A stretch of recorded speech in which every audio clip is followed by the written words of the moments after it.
Mon patron si distant aujourd'hui était secrètement amoureux de moi autrefois. Et je n'en savais rien. Tomber par hasard sur une lettre d'amour datant de 8 ans m'a plongé dans mes pensées. À cause d'une erreur d'un stagiaire. Notre équipe s'est fait réprimander. En tant que chef d'équipe, c'est moi qui ai reçu le plus de reproches. En sortant du bureau du patron, j'avais la tête basse. Le stagiaire était au bord des larmes. Frère Lin, je suis désolé.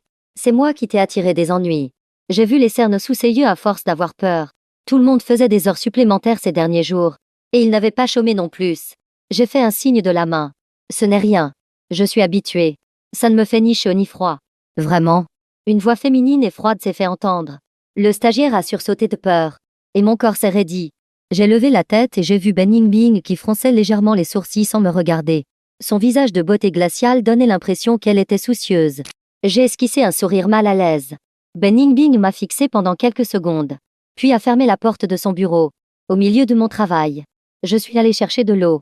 J'ai entendu quelques stagiaires chuchoter. La patronne est si dure avec Linzou. Le cœur de Linzou est vraiment solide. Si c'était moi, je ne pourrais certainement pas le supporter. J'ai entendu dire que Linzou et la patronne étaient camarades de classe au lycée. Vrai ou faux? Alors la patronne réprimande son ancien camarade de classe. Sans aucune pitié. Quel démon! J'ai peur. Directeur. Qui ne le dirait pas? Qui ne le dirait pas? J'ai même été son voisin de table pendant 3 ans. Et elle ne me ménage pas du tout. J'allais partir. Quand je les ai entendus changer de sujet. Au fait, j'ai entendu dire que la patronne est fiancée. Il y a quelque temps. J'ai même vu son fiancé la mener à l'entreprise. Quoi? La si froide directrice B a un fiancé? Mes pas se sont arrêtés. Mes doigts tenant le verre se sont involontairement serrés. J'ai regardé le bureau au bout du couloir. Mon cœur était lourd. Après un mois de travail acharné. Le projet a fait des progrès significatifs. L'entreprise nous a donné 5 jours de congé. Les stagiaires étaient si excités qu'ils en pleuraient presque. J'ai poliment décliné leur proposition de dîner. Je suis rentré chez moi. J'ai fait mes bagages et je suis retourné dans ma ville natale en voiture. Il était tard dans la nuit quand je suis arrivé à la maison. Mon retour soudain a surpris ma mère. Elle est allée joyeusement faire mon lit. Mon père fredonnait en préparant une collation nocturne. J'ai posé mes bagages. J'ai poussé doucement la porte d'une petite chambre. À la lumière du salon, j'ai vu une petite fille endormie, enfouie sous la couette. Elle dormait paisiblement et adorablement. Lin Xiaoxiao était le produit inattendu de mes parents. Quand j'étais au lycée, au début, j'avais beaucoup de mal à m'y habituer, à avoir soudainement une si petite sœur. Mais en grandissant, elle est devenue de plus en plus mignonne. Elle a parfaitement hérité de la patience de ma mère et de l'intelligence de mon père. Et elle est très attachée à moi. Chaque fois qu'elle a quelque chose de bien, elle pense d'abord à moi. Le lendemain matin, j'ai ouvert les yeux dents. Je vis Lin Xiaoxiao penché au bord du lit. Ses yeux brillaient en me regardant. Grand frère, tu es de retour. Oui. J'ai refermé les yeux. Sois sage. Grand frère a encore besoin de dormir un peu. D'accord. Je vais à l'école. Quand je rentrerai, je t'apporterai un cadeau. J'ai marmonné une réponse. En sortant, Lin Xiaoxiao a même pris soin de fermer la porte derrière elle. Cette petite est vraiment attentionnée. On dirait qu'elle a pas mal d'argent de poche pour pouvoir m'apporter un cadeau. J'étais un peu curieux. Quand je me suis levé, il était presque 11 heures. Papa est allé chercher Lin Xiaoxiao. Mes parents m'ont demandé de la surveiller un moment. Puis ils sont partis faire les courses au supermarché. Dès que mes parents sont partis, Lin Xiaoxiao était impatiente et a sorti quelque chose de son cartable. Elle s'est approchée de moi d'un air mystérieux. Grand frère, devine quel cadeau je t'ai apporté. Comment pourrais-je deviner? J'allais répondre quelque chose au hasard, quand elle n'a pas pu s'empêcher de brandir une enveloppe devant moi. Grand frère, regarde. Ton nom est écrit dessus. J'ai été surpris un instant et j'ai pris la lettre. Le papier était jauni. Elle semblait dater de plusieurs années. Sur le recto, il était écrit Alain Zhu. Même un nom aussi peu commun peut être un homonyme. Lin Xiaoxiao n'arrêtait pas de parler. Aujourd'hui, mon école a organisé une vente de charité. On apporte les vieilles choses de la maison dont on ne se sert plus à l'école. Et les camarades peuvent acheter ce qu'ils veulent. L'argent récolté est ensuite reversé à une école primaire espoir. Ma voisine de table avait apporté plein de choses. Des vieux livres. De vieilles fournitures. Dans un des livres, j'ai trouvé cette lettre. Alors je l'ai achetée pour 5 yuan. Lin Xiaoxiao me regardait, attendant des compliments. Grand frère, ça te plaît? Ma première réaction a été de penser à un homonyme. Depuis tout petit, je n'ai jamais été considéré comme beau dans ma classe. Je portais toujours d'épaisses lunettes. J'étais introverti et taciturne. Quand les autres m'adressaient la parole, je ne savais jamais quoi répondre. Donc, aucune fille ne m'avait jamais donné de lettre d'amour. Je tenais la lettre, ne sachant que faire. Mais Lin Xiaoxiao insistait, grand frère. Ouvre-la vite pour voir. Ce ne serait pas correct. Après tout, c'est l'affaire de quelqu'un d'autre. Surtout une lettre d'amour. C'est si personnel. Mais j'ai eu tant de mal à la trouver. J'ai dépensé tout mon argent de poche de la semaine pour l'acheter. Xiaoxiao est impatiente. Elle m'a arraché la lettre, l'a ouverte et me l'a remise dans les mains. Allez, lis-la moi. Ma camarade a dit que ça venait de la boîte à trésors de sa petite tante. Il n'y a que de bonnes choses dedans. Celle-ci doit en être une aussi. J'allais refuser quand mon regard a été attiré par la lettre. À la fin, la signature était écrite d'une main soignée. Les caractères élégants de Ben Yingbing ont résonné dans mon esprit comme un coup de tonnerre. Je suis resté abasourdi quelques secondes. Mon regard s'est ensuite figé sur le contenu de la lettre. Linzhou. Cette année marque la 3e année où nous sommes voisins de table. J'ai brusquement couvert la lettre. Mon visage était sur le point d'exploser de rougeur. Ma sœur insistait encore, grand frère. Lise vite. Je veux écouter aussi. En écartant ma sœur, je me suis précipité dans ma chambre avec l'enveloppe. J'ai ouvert la fenêtre et j'ai laissé le vent souffler un bon moment. Mais mon cœur n'arrivait toujours pas à se calmer. J'ai jeté un autre coup d'œil à la lettre. J'étais absolument certain que c'était Ben Yingbing qui l'avait écrite. Après tout, au lycée, mon écriture ressemblait à des pattes de mouche. Mon professeur de chinois n'en pouvait plus, et m'avait donné les devoirs de Ben Yingbing comme modèle pour m'exercer. Après un semestre de pratique, je pourrais reconnaître son écriture même réduite en cendres. Mais pourquoi? Comment Ben Yingbing aurait-elle pu m'aimer au lycée? Mes pensées se sont égarées. Je me suis souvenu de la rentrée en première année de lycée, de ma première rencontre avec Ben Yingbing. À cette époque, j'étais un garçon de la campagne qui allait au premier lycée de la ville. Je portais un énorme sac en toile plastifié, rempli de tout et de rien. Arrivé à la porte de l'école, je n'arrivais plus à le porter. Alors je l'ai traîné. J'avais surestimé la qualité du sac. Avec le frottement intense contre le sol, il s'est déchiré. Ce n'est qu'après avoir marché un bon bout de chemin que j'ai réalisé que le poids n'était pas normal. J'ai tourné la tête et j'ai vu que mes affaires étaient éparpillées tout le long du chemin, livres, fournitures, articles de toilette, boîte à repas. Les élèves autour de moi me regardaient tout. Des rires fusaient sans cesse. Oh là là, un pecno qui arrive en ville. Ce sac en toile, c'est quelque chose. Le visage rouge de honte.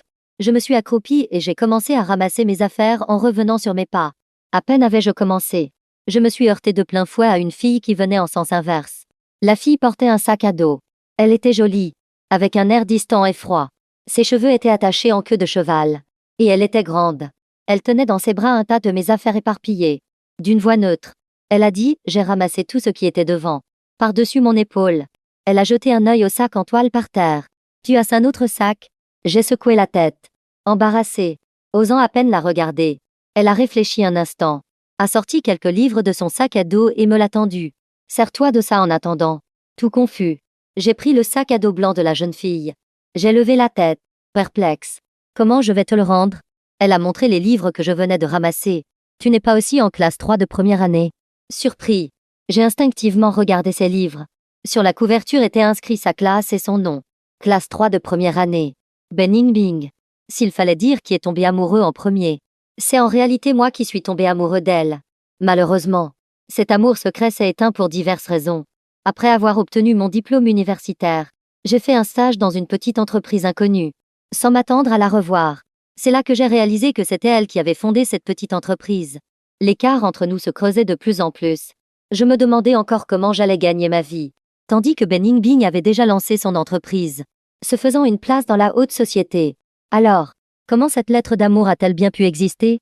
J'ai eu beau y réfléchir, je n'ai pas trouvé la raison. Est-ce ce que Ben Yingbing, aujourd'hui, pourrait encore, rien que d'y penser? Mon cœur s'emballait. Mais avant que je puisse y réfléchir plus longuement, je me suis soudain souvenu de ce que j'avais entendu. Dans la salle de pause, les ragots des stagiaires. Ben Yingbing avait peut-être déjà un fiancé. Alors cette lettre d'amour, qu'elle soit vraie ou fausse, ne pouvait être qu'une chose du passé. Alors que j'étais plongé dans ma mélancolie, la voix furieuse de Lin Xiaoxiao a retenti de l'extérieur. Jiang Zimo, tu ne tiens pas ta parole. Je ne jouerai plus jamais avec toi. J'ai ouvert la porte pour voir. Lin Xiaoxiao tenait sa montre connectée pour enfants, en pleine conversation. À l'autre bout du fil, ce devait être un de ses camarades. En entendant ces mots, il s'est mis à pleurer. Je t'en supplie, rends-moi cette lettre. Ma petite tante est rentrée à l'improviste aujourd'hui. Elle a découvert que j'avais touché à ses affaires. Elle m'a presque tué de reproches. Je te donne 100 yuan en dédommagement. Je te donne tout l'argent que j'ai reçu pour le nouvel âne. S'il te plaît, Rends-moi cette lettre. Peut-être parce qu'il pleurait si fort. Lin Xiaoxiao a fait la moue et n'a rien dit pendant un moment. Elle a longuement hésité, tandis que l'autre continuait de supplier. Bon, d'accord. Je vais en parler à mon grand frère. Elle avait l'air très embêtée. Après tout, c'était le cadeau qu'elle m'avait fait. Merci beaucoup. Le garçon semblait soulagé. À la fin, il a ajouté soudainement, au fait. Ma petite tante devrait bientôt arriver chez toi. Elle a demandé ton adresse. Elle est partie il y a une demi-heure. Tu n'as qu'à lui donner la lettre directement. J'ai sursauté. Je suis sortie de la chambre en trombe, saisissant la montre de Lin Xiaoxiao. J'ai demandé au garçon. Comment s'appelle ta petite tante? Le garçon a bégayé, Ben Yingbing. Donc, la sonnette a retenti. J'ai figé. Je me suis précipitée pour regarder par le judas. Dehors se tenait Ben Yingbing en tenue décontractée. Ses cheveux étaient détachés. Et même sans maquillage. Sa beauté était évidente. Elle avait l'air calme et douce. Mais le problème, c'est que si j'ouvrais la porte maintenant, ce serait très gênant pour nous deux. Comment pourrait-on encore travailler ensemble après ça? Je me suis tournée vers Lin Xiaoxiao. Elle allait parler. Mais je lui ai couvert la bouche. Sois sage. Va ouvrir la porte. Ne dis pas que ton grand frère est là. Et ne dis pas qui est ton grand frère. J'ai couru me cacher dans ma chambre. Non sans avoir glissé l'enveloppe dans les mains de Lin Xiaoxiao. Rends-lui la lettre. Et referme la porte. Lin Xiaoxiao a hoché la tête. Une fois cachée, elle est allée ouvrir. Ben Yingbing a vu la porte s'ouvrir mais n'a vu personne. Surprise. Elle a baissé la tête. Et a vu une petite fille qui la regardait en tenant une enveloppe. Bonjour. Vous êtes la petite tante de Jiang Zimo. Ceci est à vous. Désolée. Je ne voulais pas le prendre. La petite fille avait une mine piteuse. Le front plissé de Ben Yingbing s'est instinctivement détendu. Ce n'est rien. C'est Jiang Zimo qui te l'a vendu. C'est de sa faute. Elle a jeté un œil à l'enveloppe et a demandé: tu l'as ouverte? Les petits yeux de Lin Xiaoxiao ont roulé. Tantine. Désolée. J'étais trop curieuse. Alors je l'ai ouverte pour voir. Mais je ne sais pas lire beaucoup de mots. Alors je n'ai rien compris.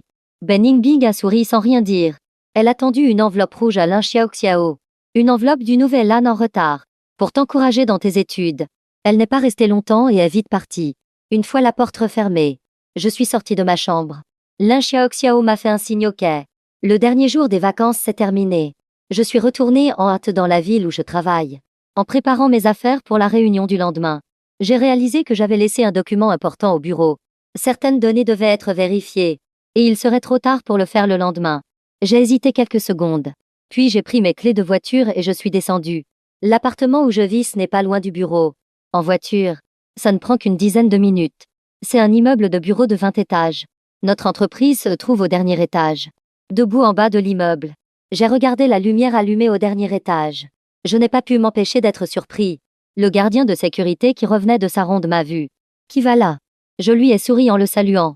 C'est moi. Monsieur. Li. Ah, c'est vous. Monsieur. Li a souri. Je travaille ici depuis plusieurs années. Donc je les connais bien. Je lui ai demandé: il y a encore quelqu'un au dernier étage à cette heure-ci? Monsieur. Li a levé la tête et a regardé. Je reviens de là-haut. C'est votre directrice Bai. Elle est arrivée ce matin. Et elle n'a pas arrêté de travailler. Une vraie bourreau de travail. Je suis entrée dans le bureau. J'ai pris le document et j'allais repartir. Quand du coin de l'œil, j'ai aperçu au bout du couloir la lumière qui filtrait de son bureau. Après un moment d'hésitation, je me suis dirigée par là. J'allais frapper à la porte. Mais à travers les stores vénitiens qui n'étaient pas complètement fermés, j'ai vu ce qui se passait à l'intérieur.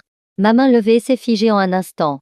Ben Yingbing était allongée sur le canapé en cuir noir du bureau. Ses longues jambes légèrement repliées. Elle portait une chemise blanche impeccable. Mais les deux premiers boutons étaient défaits, laissant entrevoir une clavicule délicate. J'ai été surpris un instant. J'ai poussé la porte doucement, de peur de la déranger. Ben Yingbing fronçait légèrement les sourcils, même dans son sommeil. Elle ne semblait pas en paix. En y repensant, elle semblait toujours comme ça. Ses jolis sourcils ne se détendaient jamais. Pourtant, je me souvenais que Ben Yingbing avait aussi montré un côté très doux. C'était au second semestre de la 2e année de lycée. Cela faisait un an que j'étais son voisin de table. Elle était la déléguée de mathématiques, et j'étais le délégué de biologie. Cet après-midi-là, le professeur nous a demandé d'aller chercher des copies d'examen à l'imprimerie près de l'école.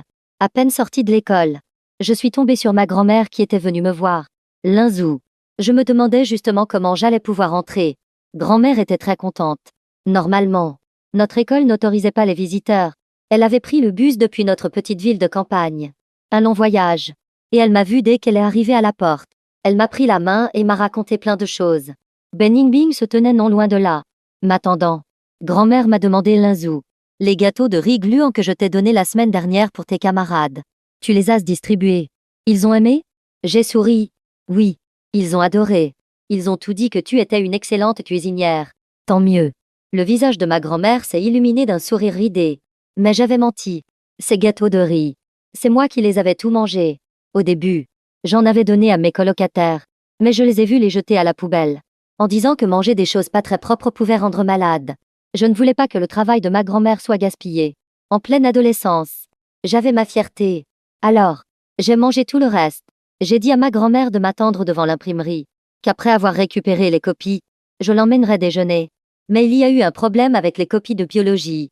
J'ai dû contacter le professeur et attendre que ce soit réglé. En sortant, j'ai vu Ben Yingbing qui discutait avec ma grand-mère. J'ai entendu ma grand-mère lui demander: Est-ce ce que Linzou t'a donné des gâteaux de riz? Ben Yingbing a eu un moment d'hésitation. Puis elle a souri.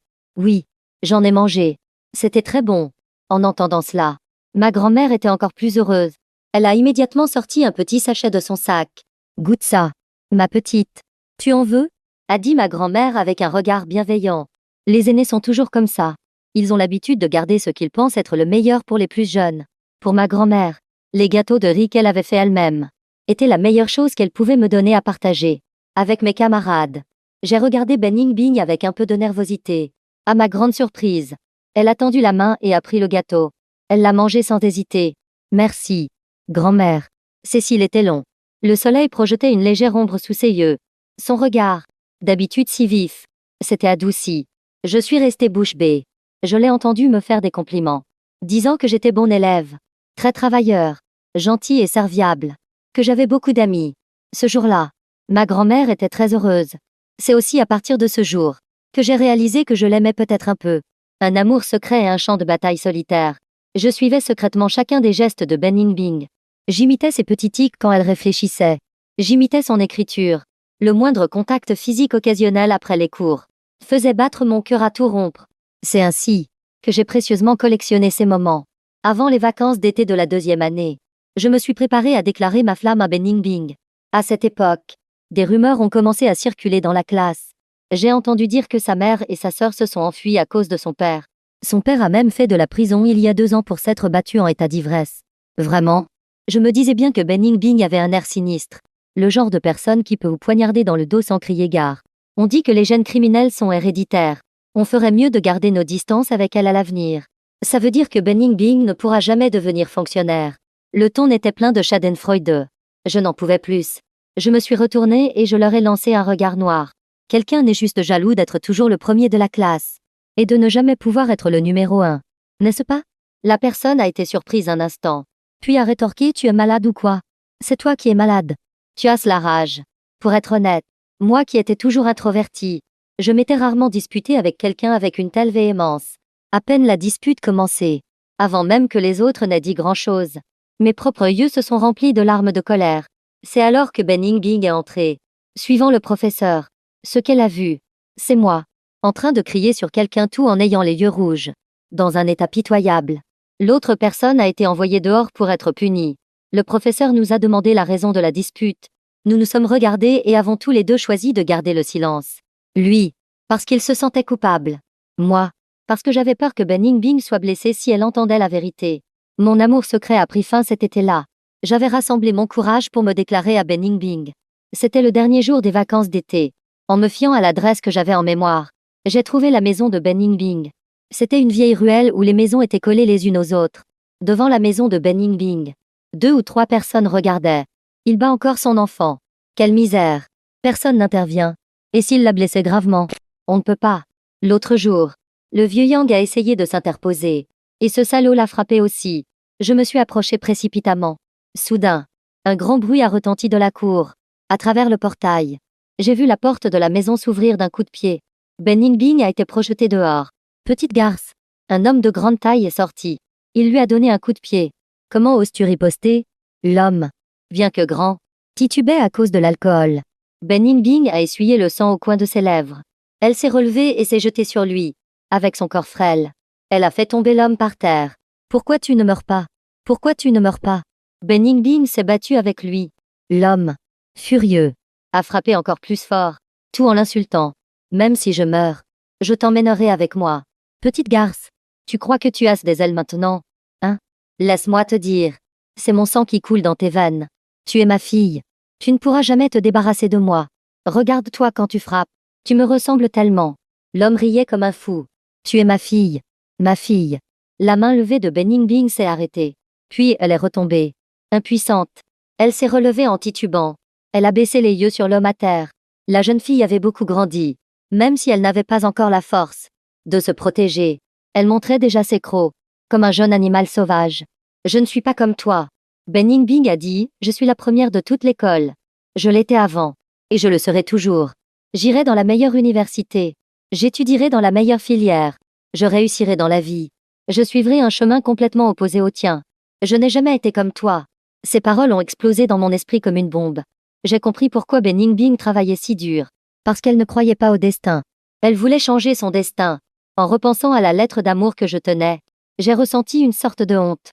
Peut-être que je ne devrais pas me déclarer. Pour Beningbing, ce serait probablement une complication. Un fardeau. J'ai appelé la police. Après leur arrivée, j'ai quitté la ruelle en silence. J'ai enfoui mes sentiments au plus profond de mon cœur, jusqu'à la fin du baccalauréat.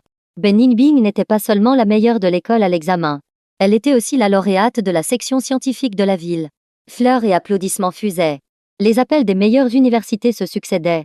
Bien que j'ai aussi été admis dans une bonne université, ce n'était rien comparé à Beningbing. L'écart s'est creusé à ce moment-là. Mon amour secret d'adolescent s'est terminé dans l'hésitation. Lors de la cérémonie de remise des diplômes du lycée, je me tenais à côté de Beningbing. Je regardais droit devant moi, mais ma tête était tournée vers elle.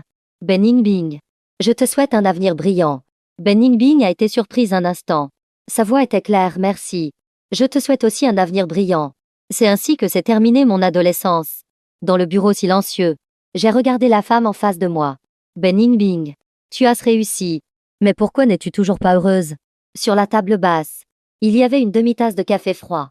À côté, quelques documents étaient éparpillés. Beningbing semblait vraiment fatiguée. Les cernes sous ses yeux étaient sombres. Elle n'avait aucune défense, ce qui la rendait un peu vulnérable. Je l'ai fixée quelques secondes. J'ai pris sa veste posée sur le côté, et l'ai doucement posée sur elle. Mais au moment de retirer ma main, mon poignet a été saisi. Surpris, j'ai levé les yeux.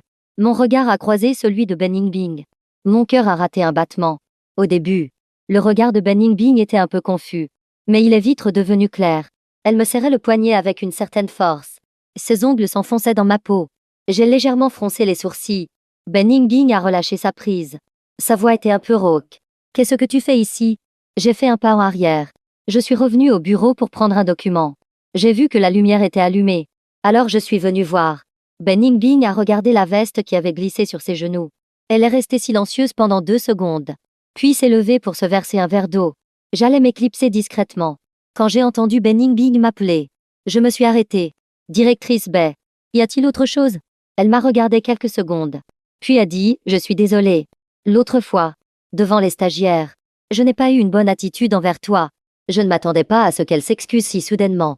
Je me suis empressée de dire, ce n'est rien. C'est vrai que notre équipe a eu un problème. C'était de ma responsabilité. Directrice Bay, ne vous en faites pas. Beningbing a marqué une pause. Étrangement, je me sentais un peu nerveux. Juste au moment où mon cœur se serrait, je l'ai entendu changer de sujet, rentre vite chez toi. Fais attention en conduisant. D'accord. Directrice Bay. J'ai doucement ouvert la porte et je suis sortie. Puis j'ai laissé échapper un long soupir. Après 5 jours de travail consécutifs, le vendredi soir, après le travail, je suis rentrée à mon appartement et j'ai dormi comme une souche. Quand je me suis réveillée, il était presque 22 heures. J'ai pris mon téléphone et j'ai vu qu'il y avait des centaines de nouveaux messages dans le groupe des stagiaires. Un stagiaire, Xiao Zhao, avait perdu un collier. Sa mère l'avait fait bénir spécialement dans un temple. Ce talisman était très important pour lui. Il l'avait cherché partout sans le trouver. Il demandait si quelqu'un l'avait vu. Est-ce que la femme de ménage l'a trouvé? Et si elle l'a jeté avec les ordures? Je lui ai envoyé un message vocal pour le rassurer. Ne t'inquiète pas. Tu te souviens de l'heure à laquelle tu l'as perdu? Je vais t'aider à vérifier les caméras de surveillance. Xiao Zhao a réfléchi un instant. Peut-être vers 16 ou 17 heures. J'avais chaud. J'ai enlevé ma veste. Est-ce qu'il est tombé à ce moment-là? J'avais l'autorisation de consulter les enregistrements de surveillance. J'ai directement ouvert les enregistrements d'aujourd'hui. J'ai trouvé le poste de travail de Xiao Zhao. J'ai regardé la vidéo plusieurs fois en avant et en arrière.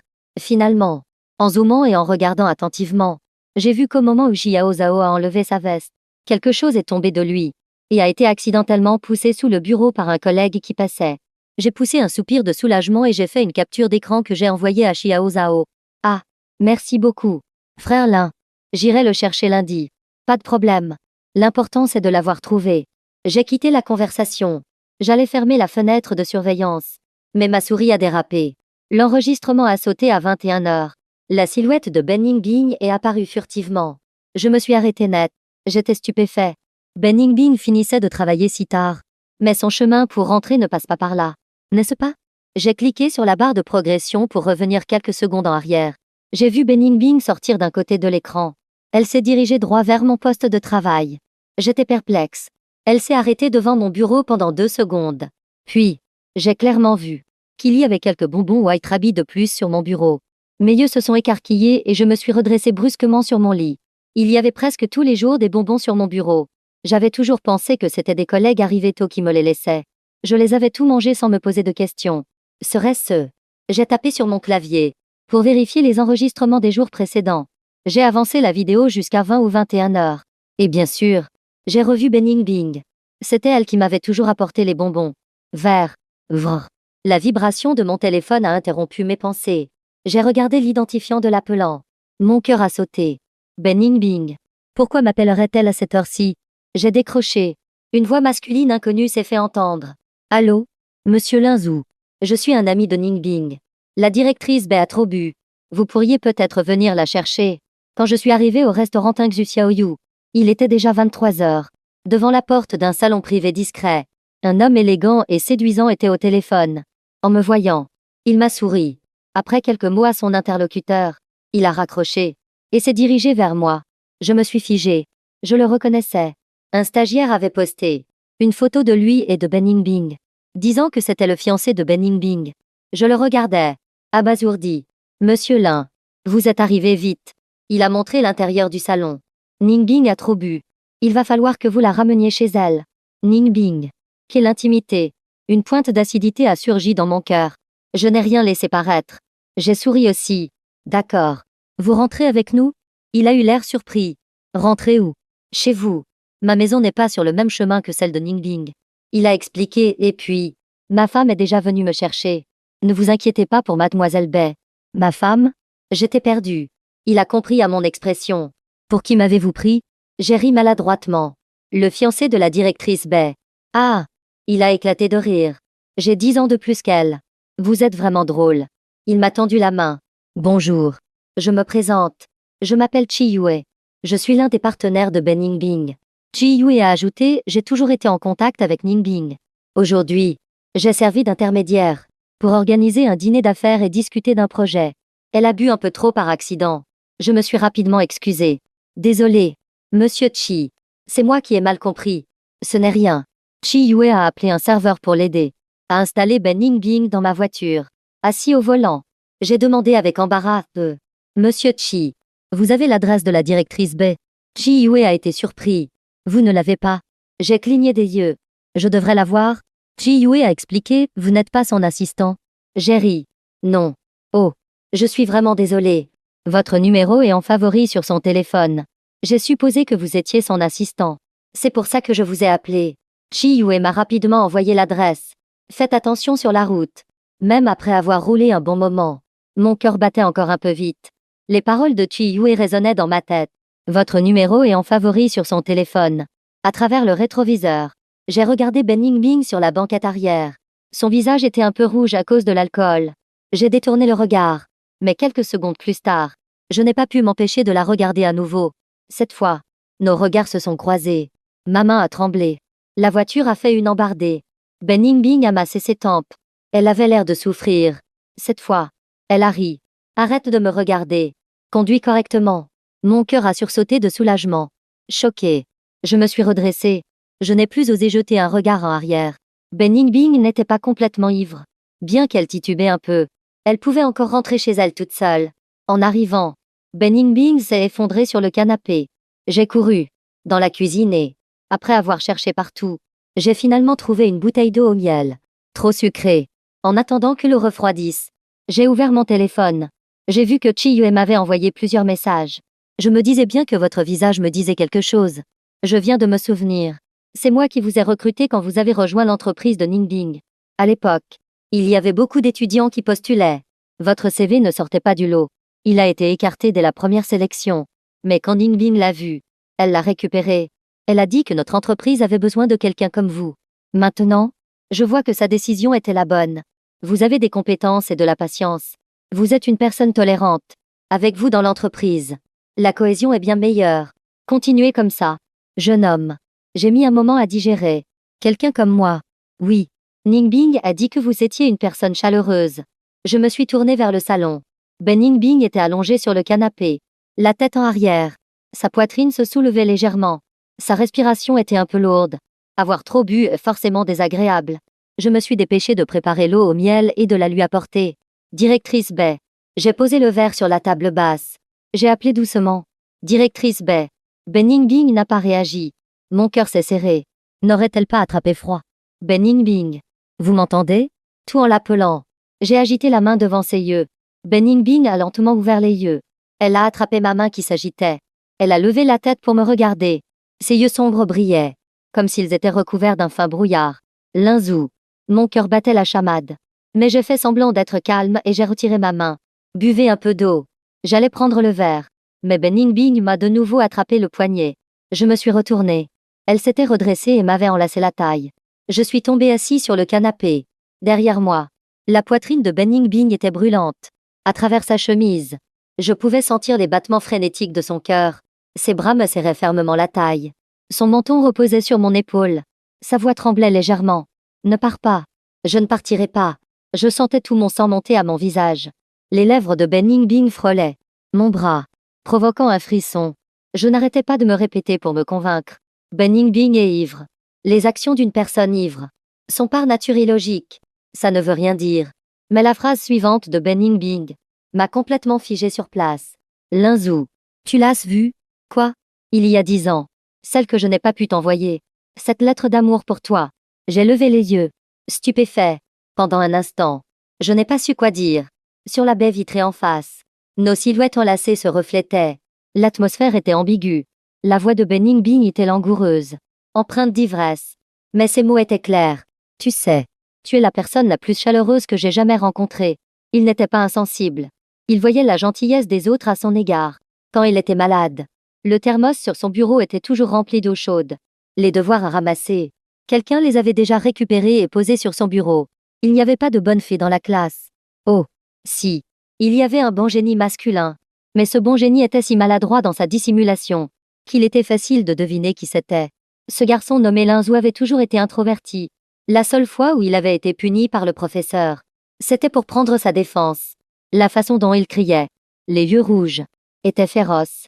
Mais cette scène est restée gravée dans sa mémoire pendant de nombreuses années. Personne ne l'avait jamais défendu avec une telle fermeté. Après le baccalauréat, la lettre d'amour qu'elle avait écrite n'a finalement pas pu être envoyée. Ce jour-là, elle a eu la plus grande dispute de sa vie avec son père. Son père lui a cassé le bras. Elle lui a fracassé la tête avec une brique. Les voisins, effrayés, ont appelé la police. Quand ils ont été emmenés à l'hôpital, elle a vu Linzou à travers la fenêtre de l'ambulance.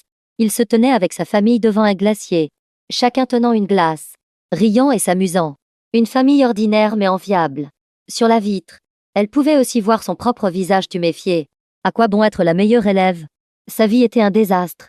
Elle n'avait jamais été distante. Elle était juste complexée. Ce complexe était comme une ombre. Impossible à enlever. Impossible à secouer. Son père a eu une hémorragie cérébrale pendant sa 2e année d'université. Il a été hospitalisé et est devenu un légume. Elle a utilisé tout son temps libre pour faire des petits boulots, pour gagner de l'argent et maintenir cet homme en vie. Année après année. À l'époque, beaucoup de gens lui ont conseillé d'abandonner. Cet homme est si mauvais. Pourquoi le sauver? Ben Ningbing ne voulait pas non plus le sauver. Mais si elle ne le sauvait pas, il dirait qu'elle était sans cœur. Il dirait tel père, telle fille. Effectivement, ils sont de la même trempe. Ce ne sont pas des gens bien. Les gens aiment toujours regarder le spectacle sans se soucier des conséquences. Alors, elle voulait prouver qu'elle n'était pas comme cet homme.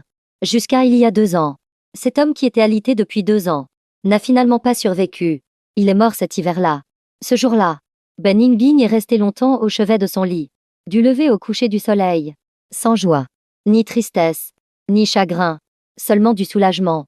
Elle a pensé que si le soleil brillait sur elle à ce moment-là, elle n'aurait enfin plus besoin de se cacher.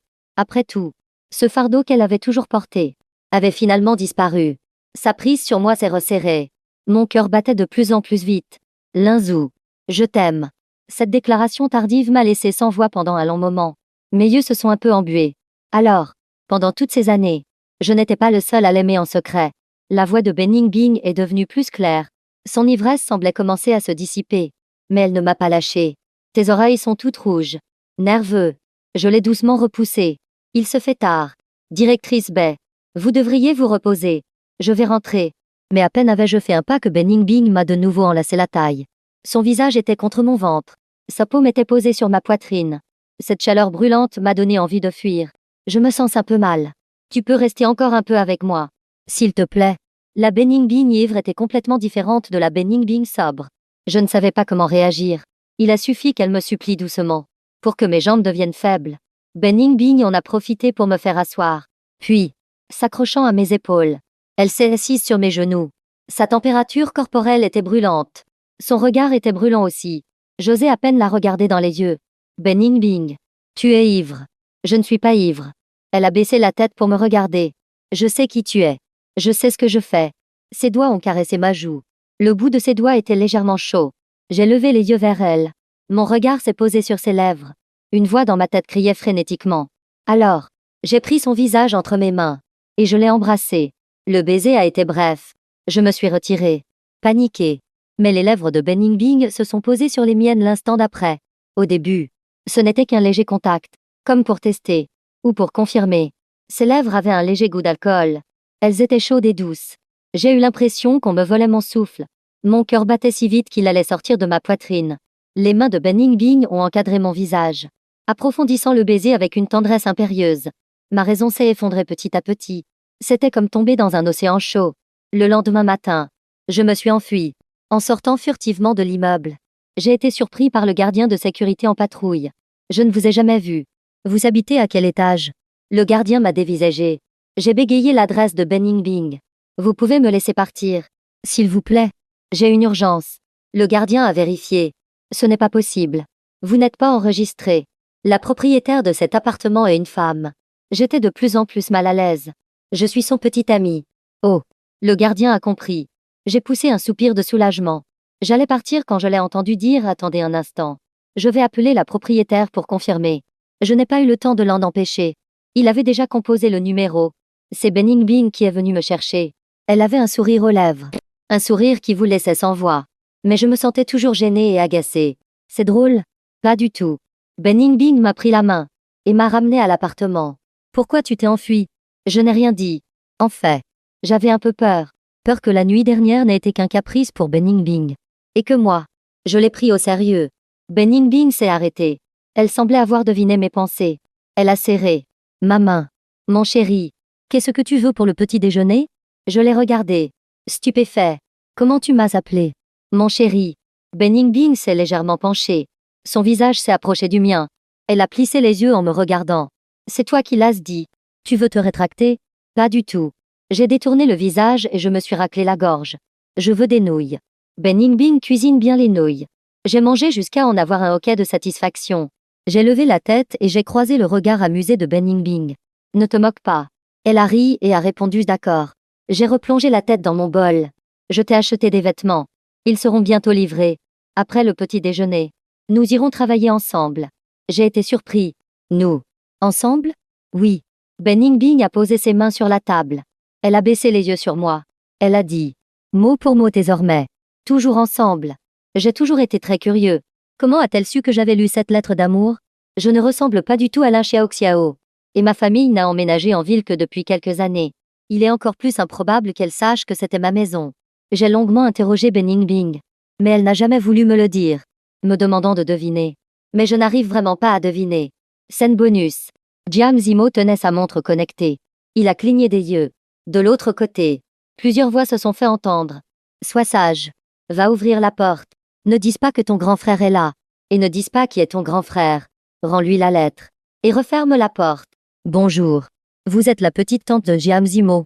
Ceci est à vous. Désolé. Je ne voulais pas prendre vos affaires. Ce n'est rien. C'est Jiam Zimo qui te l'a vendue. C'est de sa faute. Tu l'as ouverte? C'est la voix de ma petite tante. Tantine. Désolée. J'étais trop curieuse. Alors je l'ai ouverte pour voir. Mais je ne sais pas lire beaucoup de mots. Alors je n'ai rien compris. Une enveloppe du nouvel an en retard. Pour t'encourager dans tes études. Quoi? Ma petite tante a donné une enveloppe rouge à Lin Xiaoxiao. Elle ne m'a même pas donné d'enveloppe rouge à son retour. Et en plus, elle m'a battu. Jiam Zimo était furieux. Il a décidé de sauvegarder l'enregistrement de la conversation qu'il venait entendre. Pour aller demander des comptes à sa petite tante.